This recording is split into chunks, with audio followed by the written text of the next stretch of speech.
Hello everyone, this is Komal. Welcome to our YouTube channel Learning Empire, where you will get everything in the easiest way that you can't even imagine. So friends, आशा करती हूँ कि आपने मेरी सभी slides देखी होंगी जो मैंने पिछली डिस्कस की हैं. सभी मैंने डिस्कस कर चुकी हूँ टिल हुमायूं. आज मैं डिस्कस करने जा रही हूँ मुगल एम्पायर के next king in the very very long rule that he मतलब कि उनका औरंगजेब के बाद सबसे लंबा रूल रहा है मुगल एम्पायर के बाद, और उन्होंने बहुत अच्छे काम भी किए हैं अपने रूल के अंतर्गत. कुछ ऐसे काम भी किए हैं जो क्रिटिसिज्म के लायक हैं, लेकिन वो हमारे एग्जाम के पर्सपेक्टिव से इम्पॉर्टेंट नहीं है, तो हम उन्हें डिस्कस नहीं करेंगे. तो मुगल एम्पायर अंडर अकबर कैसा था, कैसे फ्लरिश हुआ, क्या क्या उन्होंने किया, कितने बैटल्स किए, और बहुत इम्पॉर्टेंट है ये आपके हर तरह के एग्ज़ाम्स के लिए, क्योंकि इनकी लाइफ में जितने भी उन्होंने काम किए, जितने भी बैटल्स किए, उन सब को आपको याद रखना होगा. बहुत ही इंपॉर्टेंट है और बहुत अच्छा भी है, बहुत इंटरेस्टिंग टॉपिक है Mughal empire. I love this क्योंकि इसमें इतना कुछ जानने को मिलता है, इतना इंटरेस्टिंग एक स्टोरी लगता है मुझे. तो आप भी हिस्ट्री को हमेशा स्टोरी की तरह समझेंगे तो आपको वो बर्डन नहीं लगेगी. So let's start a new topic, Mughal empire, and the topic is Akbar and his time period was मतलब reign time period, ruling time period was from 1556 to 1605. And this is me Komal, and please hit the like button if you are watching my video. तो इनकी early life के बारे में जानते हैं. इनका जन्म हुआ 1542 में, और इनका माता पिता का नाम है Humayun and Hamida Bano Begum. Okay, his real name was Jalaluddin Mohammad Akbar. अगर क्वेश्चन आए कि हु वाज जलालुद्दीन मोहम्मद, मतलब पूरा अकबर तो नहीं लिखेंगे क्योंकि फिर तो आपका आंसर पता चल जाएगा. तो you know the answer is Akbar's real name. Okay, he was the second longest ruler of Mughal empire after Aurangzeb. देखो, सबसे बेस्ट किंग और सबसे वर्स्ट किंग में अगर डिफरेंस देखोगे तो best was Humayun and the worst was Aurangzeb. इनके बारे में भी हम आगे आगे डिस्कस करते जाएंगे, जैसे जैसे हम क्रोनोलॉजी वाइज हम किंग्स के बारे में डिस्कस करेंगे of the Mughal empire. Okay, he became king at the age of 13 years only. मुझे आप कमेंट बॉक्स में बताइए एक और राजा थे जो बहुत छोटी उम्र में, चलो मैं उम्र भी बता देती हूँ, at the age of 11 years he became the king. तो उनका नाम आप मुझे लिख के देंगे. उनके बाद अगर छोटी उम्र का कोई राजा बना था तो वो थे अकबर. ठीक है, लेकिन वो जो थे अभी लड़ने लायक नहीं थे, वो राज करने लायक नहीं थे, क्योंकि पिता की मृत्यु हो गई थी तो कोई और भी नहीं था, तो इसीलिए इनको राजा घोषित कर दिया गया था. पर इनकी जगह अगर कोई काम करता था तो he was his guardian Bairam Khan. बहुत इंपॉर्टेंट नेम है ये आपके लिए. Okay, Bairam Khan was his guardian. ठीक है, जब तक उनकी एज नहीं हुई थी राज करने की, तब तक बैरम खान ने बहुत ही ऑनेस्टी के साथ अकबर के मुगल एम्पायर को संभाला. ठीक है, अब 1560 में क्या हुआ, became an independent ruler. Akbar became an independent ruler क्योंकि अब उनकी एज जो है अप्रॉक्सीमेटली 18 ईयर्स हो गई थी, लेकिन 18 ईयर्स का होते ही उन्होंने बैरम खान को डिसमिस कर दिया. ठीक है, after the death of Bairam Khan, जब बैरम खान की मृत्यु हो गई तो अकबर ने उन्हीं की विडो यानी कि बैरम खान की विडो विधवा वाइफ के साथ शादी की, और जिसका नाम था सलीमा बेगम. ओके, 1561 में ही डिफीटेड सुल्तान ऑफ मालवा बाज बहादुर को उसने हराया. ओके, 1562 में ही released the war prisoners and band the practice of forcible conversion of prisoners into slave. देखो कितना अच्छा कदम उठाया. पहले के टाइम में क्या होता था कि जैसे राजा अगर किसी से भी लड़ने जा रहे हैं तो किंग्स क्या करते थे, हारने वाले राजा का सर काट देते थे और उसकी सारी जनता को, उसकी सारी प्रजा को, या फिर जो भी उनके लड़े थे उन सब सैनिकों को जो है अपना प्रिजनर बना लेते थे. ठीक है, और फिर उनको ज़बरदस्ती स्लेव्स के रूप में कन्वर्ट किया जाता था. ठीक है, लेकिन अकबर ने ऐसी कोई कुरीति नहीं अपनाई. उन्होंने इस कुरीति को हटा दिया, हमेशा के लिए फिनिश कर दिया. And he declared that no war prisoner will be converted into slaves. Forcible conversion नहीं होगा. 1562 में he again married to another women, और आपको इसका नाम तो ज़रूर पता होगा, जोधा बाई। देखो एनसीईआरटी की जो बुक है उसमें हरका बाई लिखा हुआ है, हर रियल नेम वाज हरका बाई, लेकिन उनको पॉपुलरली जोधा बाई बोला जाता था। ठीक है, डोंट बी कंफ्यूज कि जोधा बाई कौन है, अब हरका बाई ही जोधा बाई है। शी वॉज राजपूत प्रिंसेस, और उन्हें बाद में मरियम उल जमानी मतलब मुस्लिम नाम दिया गया, Mariam ul Zamani. Okay, will you remember this all?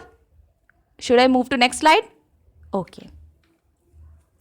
50, अब देखो इनके कुछ इंपॉर्टेंट वर्क्स हैं जो इन्होंने अपने राज में किए, जिनकी वजह से इन्हें बहुत ही प्रतिष्ठा भी मिली। ठीक है, और इनको आपको याद रखना है क्योंकि बहुत ज़्यादा इंपॉर्टेंट टर्म्स आएंगे, आपके एग्जाम में पूछी जाती हैं।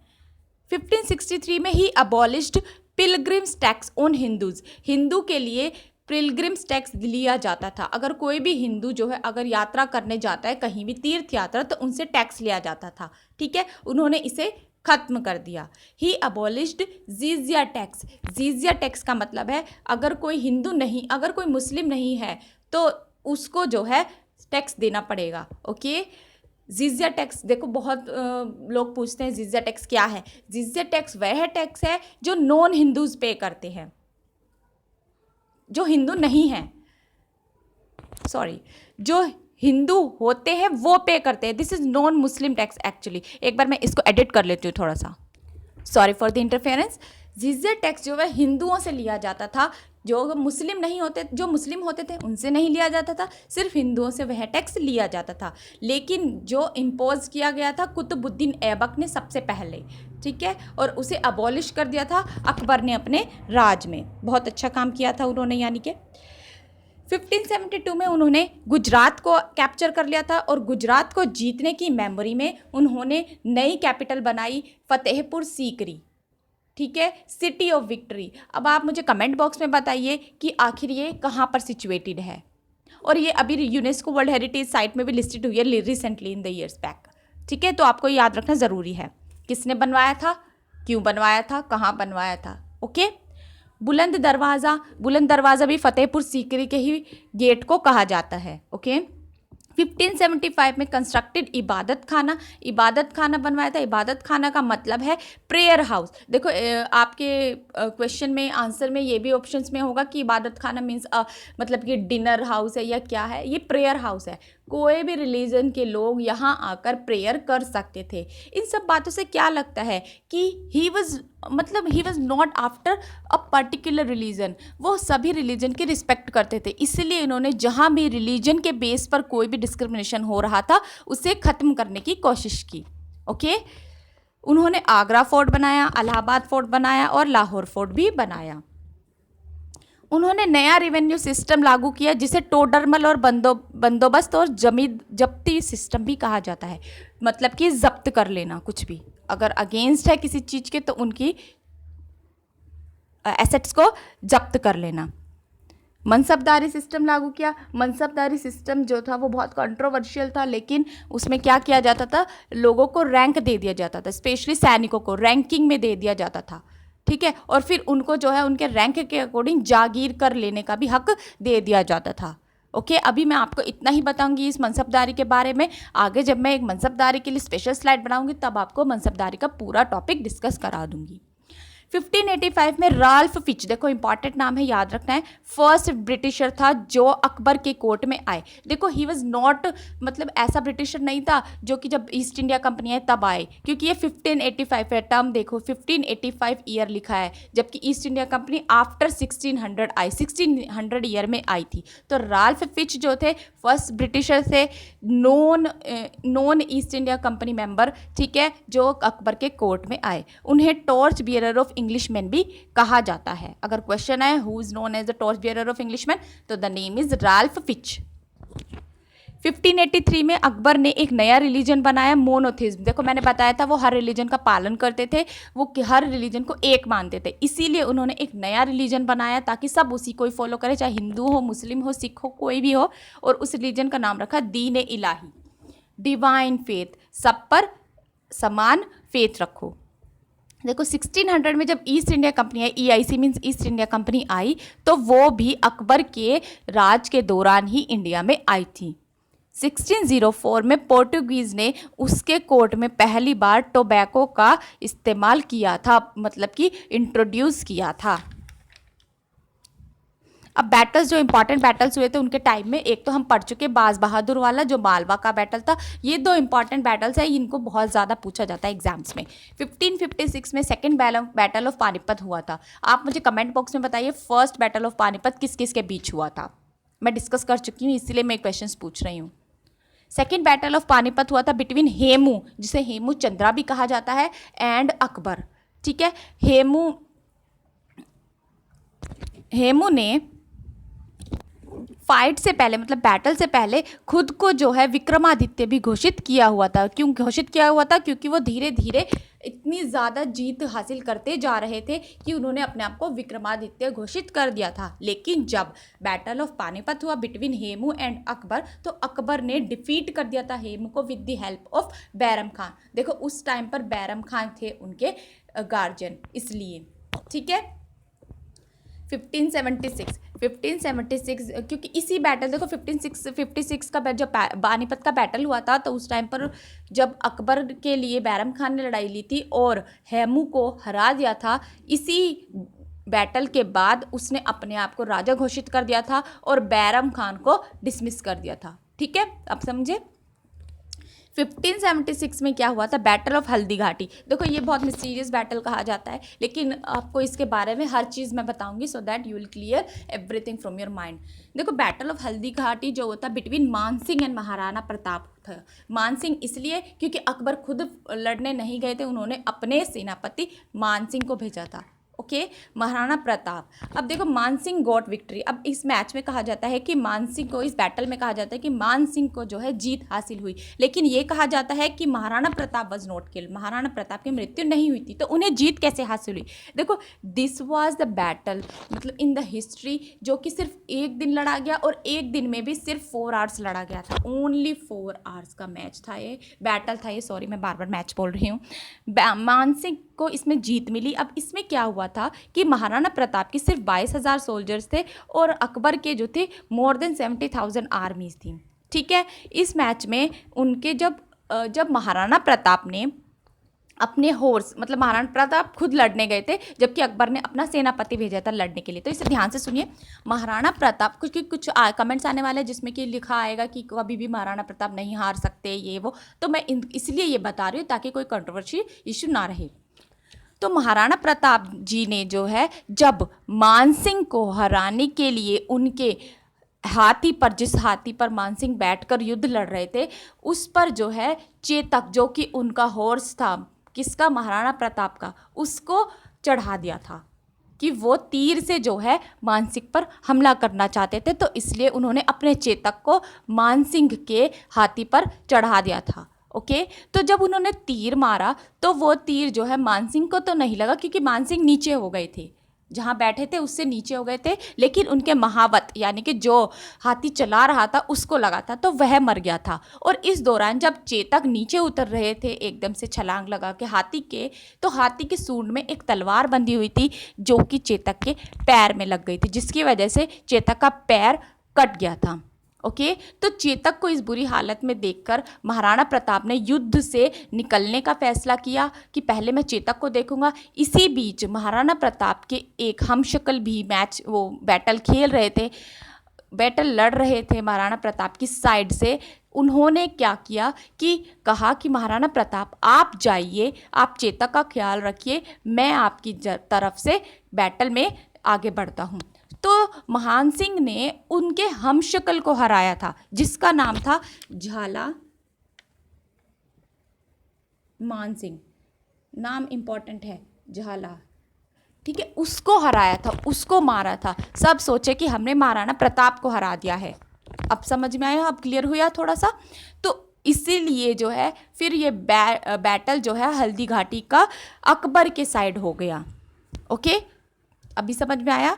देखो चेतक ने उस टाइम पे इतनी मेहनत दिखाई कि उन्होंने अपनी 3 टांगों में, क्योंकि एक तो कट चुकी थी, 3 टांगों से चलकर उन्हें इतनी दूर ले जाया जंगल में महाराणा प्रताप को, और एक बहुत लंबी बीच में नहर भी आई थी या नदी जो भी थी उसको पार भी किया उस 3 टांग से, और इसी छलांग के बाद उसकी मृत्यु हो गई थी। ओके, समझ में आ गया। अब महाराणा प्रताप जो है हारते नहीं इस तरह से, लेकिन उन्हीं के खुद के भाई शक्ति सिंह ने उनके साथ धोखा किया, मुगल्स के साथ कॉन्स्पिरेसी की थी। लेकिन जब ये बैटल हुआ और जब इसका पूरा जब पता चला कि बैटल में कौन जीता कौन हारा, तो उसके बाद जो है शक्ति सिंह को रियलाइज़ हुआ कि मैंने बहुत गलत किया अपने भाई के साथ, तब जाके वो महाराणा प्रताप की शरण में वापस आए। आशा करती हूँ कि अब आपको पूरा बैटल ऑफ हल्दी घाटी अच्छे से समझ आ गया होगा। ओके, चलो मूव टू नेक्स्ट स्लाइड।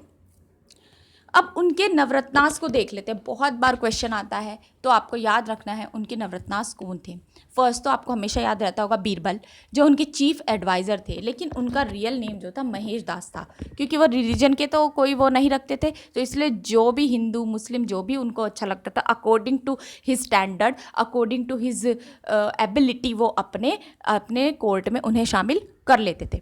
तो बीरबल जो थे वो चीफ एडवाइज़र थे। राजा टोडरमल फाइनेंस मिनिस्टर थे। तो देखो मैंने अभी आपको बताया था टोडरमल बंदोबस्त में ऑप्शन भी आता है किसने शुरू किया, तो उसमें राजा टोडरमल का भी नाम आता है। नहीं, वो इस्टेब्लिश अकबर ने किया था, ये आपको याद रखना है। Okay, Raja Todarmal was his finance minister and he was also a finance और revenue minister in the Sher Shah Suri court. महाराजा मानसिंह जो कि उनके सेनापति थे, अबुल फजल पोएट भी थे, राइटर भी थे, स्कॉलर भी थे, और इन्होंने ही अकबर की बायोग्राफी लिखी, आईने अकबरी या फिर अकबरनामा। आप मुझे कमेंट बॉक्स में बताइए बाबरनामा और हुमायूं नामा किसने लिखी थी, क्योंकि मैं दोनों के बारे में अच्छे से बता चुकी हूँ। अबुल फैजी वो भी पोएट राइटर और स्कॉलर थे, वो पर्शियन पोएट थे, और he was the brother of Abul Fazal.